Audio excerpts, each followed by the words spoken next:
Hi everybody. I wonder if you can give me some time to give you a quick update on some of the things that have been going on. Been loads of work going on at the management level, senior leadership level, in terms of developing the cases and progressing things on our main areas. First of all, the revised digital and information strategy has been completed and signed off at board. That's final draft, so I'm really keen to share that with teams to get your views on that and what you think about that. It's very high level. There's a high level strategy to start with, and then that's going to be supported by some detailed plans underneath it. Three main areas to that. First of all, as you might expect, it's been very clear about the necessity to get the key foundations in place and right. We've got the initial £2 million investment, which is now being spent under the leadership of Simon Hayes, and we've broken ground now on three critical projects as part of ESP, the Essential Services Programme. That's the CPD infrastructure replacement, the initial storage replacement, and the VDI, Virtual Desktop Infrastructure Proof of Concept. So really excited about that. We're starting to progress things. Really pleased as well to say we went to board, went through the detailed plans in terms of the detail of exactly where we are, what things are under risks.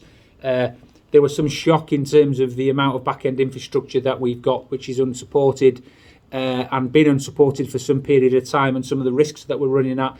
But really pleased to see the clear plans in terms of where we are and where we're trying to get to. So much so, backing from the board and Annie Bertram, our Director of Finance, to bid for some emergency capital funds. So as on top of the 2 million we've already got from the Trust, it's likely, because we've got really strong ICS support as well, we're likely to secure another 2 million this year, hopefully in October, November time, which makes it 4 million of spend we can do this year on our Essential Services Programme. And we're also bidding another 1.9 million from something called the Unified Tech Fund.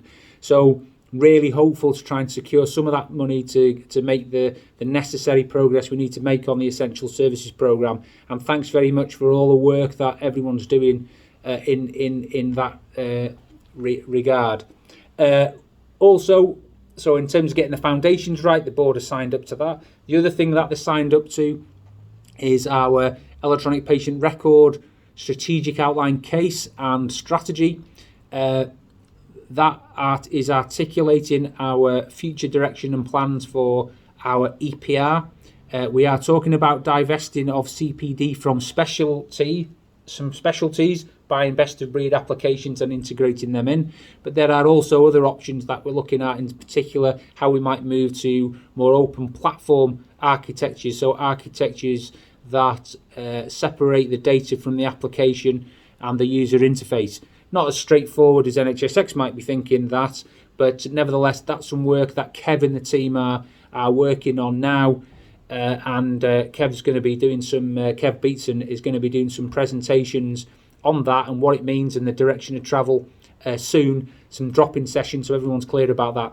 Again, fundamentally, we have got no money for that, but we have got the full support of the board to bid for money, and why wouldn't they support us on that? But in particular, support potentially for some funding to help us develop the outline business case for some of that. So really exciting times in terms of how we might underpin integrated excellent care by progressing the EPR strategy. On the intelligence and insight side of things, a paper went to executive committee today, which outlined changes in the information team, and that's where we transform from being more of a reactive service, which just do as we're asked, to being a bit more proactive. And there's two main themes to that. The cultural change needed across the whole organisation, so it's not just a case of us churning out hundreds of reports, to us leading more of, well, actually, what are the measures or what's the bits of information which will have the most impact, and our role being more prominent in terms of those conversations, in terms of what's the value of the information and the reporting that's been asked for, and actually pushing back and saying this is the information you need to better give us the measures we need or the data we need to help us make better data-driven decisions. So that's quite exciting times. The second part of the paper was to introduce a pause in non-essential reporting, and this will be done in conjunction with the recipients of the reports, and it's been led by Ruth Kendall in the team. So this pause is being done to create capacity around what can be stopped or what can be done differently. So, really pleased that as an information team, we're going to be transforming to be more of an intelligence and insight team, more proactive, and also looking to develop ourselves and our skills to start using some of the more modern tools. And as you know, we're really keen to progress some of the Power BI stuff. So some pause in some of the things we're doing now to give us the capacity to do some of the change we need to really improve the way we're doing things. So thanks to Nikki, Gary, and everyone in the team for the work you're doing there, and taking yourselves on to work smarter rather than harder as a trust, and in particular making sure that the rest of the trust come in line with that. Big thanks to the clinical coding team as well, just while I'm on it, for the hard work they're doing at the moment, and I know the pressures that they're under.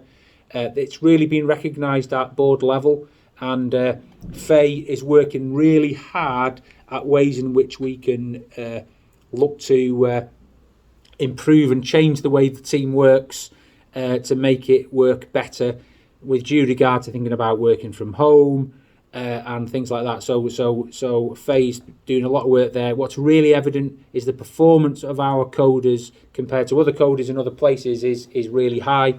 So that's something to be really proud of, and appreciate you're under a lot of pressure at the minute, and thank you to all of that. Should also say as well, in Becky's area, in terms of information governance, well, the Senior Information Risk Owner report went to board, signed off there. Really pleased with the progress that's been done there. The plan, the information governance strategy, which is primarily in this year about identifying information asset owners, training information asset owners, so people in care groups who will be trained and the knowledge on how to manage the bits of information they've got, and ensure that we start to develop an information asset register for the trust. That's a requirement of GDPR, a base requirement. So at last, we've got some solid progress and a solid plan for how we're going to address some of our GDPR requirements. So yeah, loads of stuff going on.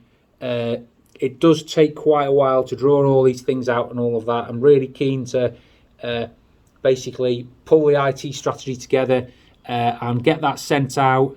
Sue Bennington will be doing some comms around some of that, sharing the documents, etc. Really keen to get your views, questions, thoughts.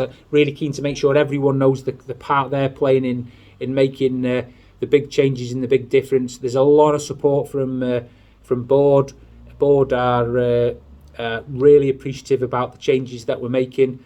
The final thing, which is quite important for me from a strategic point of view, and then I'll finish this discussion. I'm going to do a separate thing on a few thank yous as a separate video. But the big thing for me is the whole operating model, how we do things, the new structure work. So you'll know that we've got approval to progress on some key roles going forward, additional roles to our service, cybersecurity manager, cloud engineer, solution architect, things like that, which are key to our new operating model and new way of working. Really pleased with the work that Co-Stratify have done in terms of identifying what we need to do from a service management point of view. Having a more disciplined service management approach will be critical to how we deliver IT services going forward in future. Totally appreciate there's a lot of learning that needs to be done, which is hard to do when you're under so much pressure.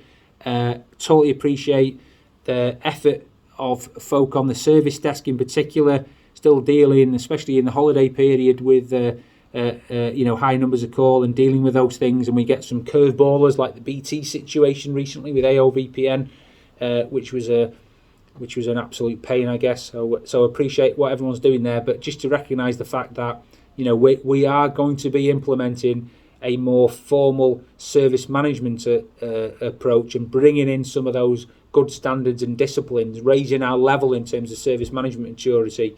And that's going to be an important part of our ESP, as well as just replacing infrastructure. That is key. We can't just replace infrastructure and still be managing things as we have done in the past. So really keen to get that improvement and for folk to take opportunities of getting that training and that skill.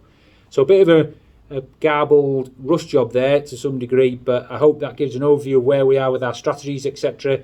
And I really welcome any comments or feedback. Again, trying to get these making this a great place to work sessions in. Cheryl struggling with that somewhat, Cheryl Gaynor, but we're still on it. Okay, thanks very much for everything you're doing. I'll do a little thank yous video in a minute. Bye.